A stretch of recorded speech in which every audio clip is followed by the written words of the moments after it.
انت طيب يا حبيبي. قول لي بقى، مين هي شركه نيو ايفنت، وبقالكم قد ايه في الماركت، ومين هو صاحب الشركه، وبتعملوا ايه بالظبط في مصر؟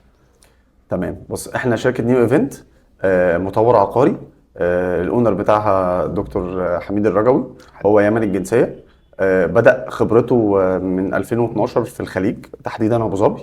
عنده سابقه اعمال برضو تطوير عقاري موجوده في جده وموجوده في كذا مكان بره مصر. فنقل خبرته بقى التطوير العقاري دي لمصر، تحديدا وجهتنا كانت العاصمه الاداريه. بدأ مشروعين في الداون تاون، وعندنا مشروع قمري في القرية.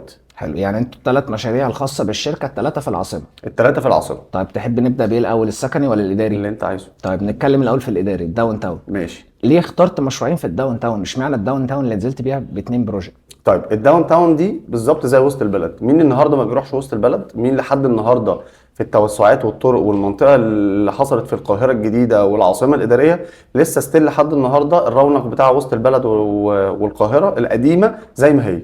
فهي فكره الداون تاون، او الدوله لما طرحت الداون تاون احنا اخترنا افضل لوكيشن على الحديقه المركزيه دايركت. عندي اتش مول وعندي تريف مول، والاثنين ميرور اللي بعض بيبصوا دايركت على المحاديق المركزيه. فانت بتتكلم ان انت بالنسبه لك عملنا تالنت كده بسيط، ميكسد يوز، تجاري اداري طبي، بيخدم كل الكاتيجوريز اللي الكلاينت عايز ينفست فيها. دول ستيل فيهم انفنتوري؟ فيهم بس بسيط جدا. يعني انا عندي دلوقتي الانفنتوري